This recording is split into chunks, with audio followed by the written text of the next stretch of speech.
Alright guys, TacticalRab again today. Hope you're doing well and enjoying your day so far. Loads of drama going down yesterday, and in a rare set of circumstances, it's Cellium responding to some drama with Octane that's gone down over the last couple of days. Octane's been very clear that when the snaking drama was happening, Cellium was the man they needed to get to agree. Cell, though, doesn't agree with this perception, reckons that many of the guys on the flank are just saying things to get good reactions from the chat. Are they spreading a false narrative on this one? Loads of other drama as well. Very much intrigued to your thoughts in the comments below. Hit the like button if you enjoy. Subscribe if you're new as always. I would greatly appreciate it. First of all, a fair few things happening, but mainly on the BPL side. So, if you guys aren't familiar with BPL, Breaking Point Ladder, as it's technically known, is a system where you can play 8. So, it's a Discord that the pros, initially it was designed for the pros. There's now Discords like this all over the world in many different regions that basically anyone can play in, which is really cool stuff. And easyMax's done a killer job putting this all together. He's had this idea for some time, finally making it work. And, BPL was designed for the pros to actually play 8 in a more superior way. And as we can see yesterday, there were 3 concurrent lobbies going on in the main BPL. All of these guys were in here in the queue, and it's great to see how this has worked out. The pros are really taken to this. The issue is, naturally with these things, there's going to be some drama, there's going to be some controversy. When the pros used to do 8s themselves, it was a similar type of thing. Pros didn't want to play with certain players. They wouldn't invite certain challengers or certain former pros to their Discord to play. But BPL, there's money on the line. The money was really only there just to try and get the pros to actually play, to show that this is the better way to do it, with the elo system and everything like that as well. But naturally, it means that everyone kind of wants to get in that leaderboard and wants to play with these guys. The problem is that certain individuals that the pros don't like or don't want to play with for whatever reason, the pros will try and blacklist them, or they will queue dodge, and this is a thing that always happens in these 8 lobbies. Doesn't matter if it's rank S or whatever in in CSGO, if it's the Pro City that Tarek set up in Valorant, or if it's BPL. Certain players the pros don't want to play with, and therefore they will queue dodge, and they will cause all sorts of drama, because it seems in the COD scene we're all just big children, really, at the end of the day. So these are the lobbies going down. Civ had a pretty good mapper as well. For example, went 47 in 23 on this one, so, this has been going down for the last couple of weeks, but the drama kind of kicked off over the last few days, starting really from Parasite, right? Because, as I've said, a lot of the pros in the S-tier BPL, in the actual pro division, now there's also a challengers division. There's also an old men division where the likes of Nadeshot and other retired guys can go to play. But many of these guys, they want to play in the main one. The problem is, a lot of the pros in the main one only want to play against pros. They don't want any challenges. They don't want any former pros, but as it is with the pros, if there's someone they like or if there's someone they respect, they will keep them in, especially if that person is not, as they would kind of describe it, clogging up the queue in a way. Like Karma has been in the main BPL, but he generally won't queue if there's loads of other pros queuing. But if they need one, if they've got 7 pros and they need one, Karma will come in. And that works fine because the pros like Karma. But put someone else who isn't Karma in that position, then you get drama. So it's natural, it's inevitable, but we're going to dive into how exactly that kind of kicked off yesterday. So Scrap was playing BPL, everyone was playing BPL. It started the other day with this from Parasite, right? That the pros basically kicked him from the chat, and he wasn't happy about it, and I totally get it. But we had Kenny saying that, well, Parasite, you were kind of in the queue, and we wanted to play with 8 pros, but you were in the queue and everything like this. And sure, Parasite could go and play in the challengers one or in the old men one, and that would be fine. But they want to play with the pros in the top division where they feel like they belong, and totally understand that. But I think the issue is that this is simply an inevitability of when you get the pros together, and there's certain guys they like, certain guys they don't like, and for whatever reason they don't want to play with Parasite, so they basically kicked him out the chat. And the same thing is kind of happening with Doug. So Doug's in a similar boat where he's seeing challenger players, and I totally get Doug's frustration on this. He's seeing challengers players that are, he considers to be peers with himself. Of course, Doug, multiple event champion. He's played for several years, feels like he should be on a par with some of these other guys, and there's challengers players in these lobbies, in the BPL side still, and, they're getting to play occasionally. Now, they're not in the queue all the time, they're filling in the gaps,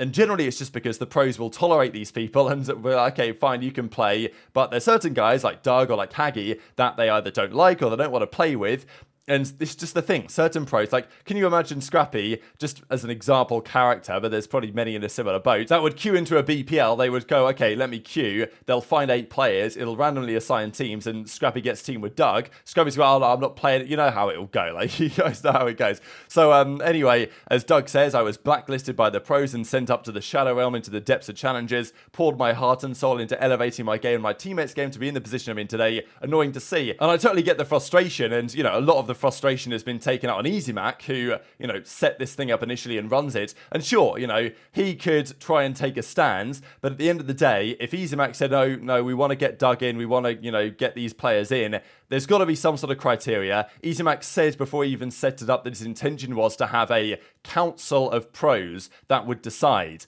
Because if aBeZy says, no, I'm going to decide who comes in and out, the pros will simply leave and go and do it themselves or do it elsewhere. There isn't so much leverage. And so I think that really the frustration that's being taken out on aBeZy here should probably be taken out on the pros. And I know that I understand why Doug's frustrated about this, but it's not Austin that controls the queue and controls the guys that are in or out. It's the pros in the chat themselves that, you know, mainly set this up, and there's always going to be people that get snubbed. This is what he says. FPL, rank S, Pro City, someone always gets snubbed, and, you know, sure, aBeZy kind of runs it, but he doesn't have full control over the way these things go in general. So, you know, there was lots of drama about this, and lots of things went publicly, and obviously we can see some of the reaction here from Doug. At the same time, like, if Doug was allowed in, then by consequence, you'd have so many other players that would be allowed in as well. There'd be so much queue dodging, and it's just, I know that aBeZy realizes that there's going to be some drama about this, there's going to be frustrations, and I totally get it from Doug's side and from HyDra's side and stuff like this, but it's better this way than it is the absolute chaos that will unfold if loads of people are added in.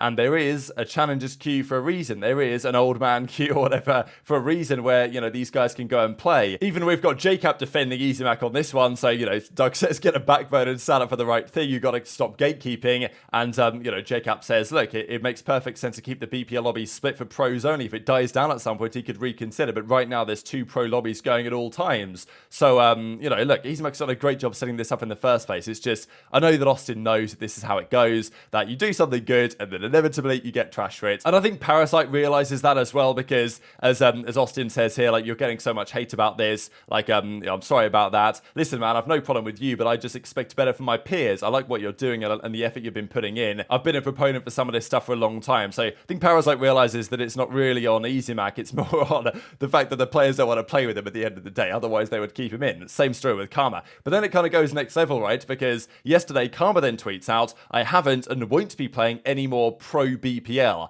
I also won't be playing any of the other tiers. So I think all the backlash here, it's unfortunate really, but all the backlash from, you know, Parasite and from Doug and from all the noise about this has made Karma think, well, you know, I'm not a pro, like I'm, you know, the coach of OpTic, I'm obviously a 3-time world champion and highly respected, but, you know, I think he feels like, well, if he queues, then it's just going to create more controversy, you know what I mean? Because if Karma's in the queue and Doug sees he's in there and HyDra sees he's in there, it's going to cause problems. There's no reason why Karma couldn't play in the other tiers, but, you know, as he says, I always asked if it's okay for me to queue and sat out when there were pros in there, but it seems that was too difficult of a concept to grasp. So, yeah, unfortunate how this has all worked out, but I feel like this could have been very easily predicted, and I think we did predict it, to be fair, when it's initially started, but it's still better for the community than it is bad for the community. So, you know, I think it's just unfortunate, but it is what it is. And even as Nameless says, he was running a Challenger BPL 8s all day and was playing against some 11-year-old who was absolutely cracked. So, so pretty funny stuff, but yeah, nice to see from Nameless as well. So everyone's getting involved. It's just on the pro end, there has been some drama. Now, speaking of drama,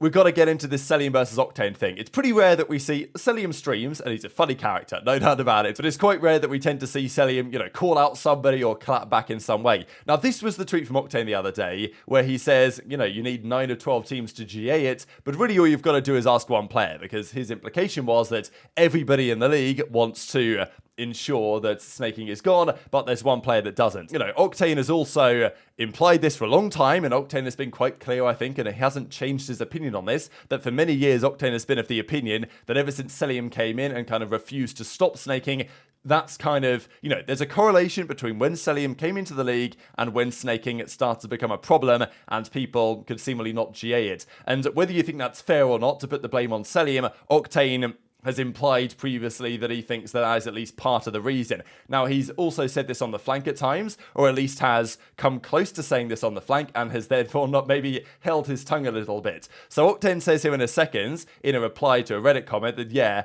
I held my tongue, I was going to call out Cellium, basically, but I decided to hold back and not do it on that occasion. And then, Cellium, having watched the flank episode and seen this discussion, then says, look, people like Octane and others are just, spreading these takes, they're faded takes and all this stuff, just so they can get clout in the chat and they can see a Octane or a Wakes or whatever in the chat, which I thought was pretty funny. Like, I think that's a Who am I referring to? Well, the first person that comes to mind is... cool. I'm trying to think, like, you got Octane, you got...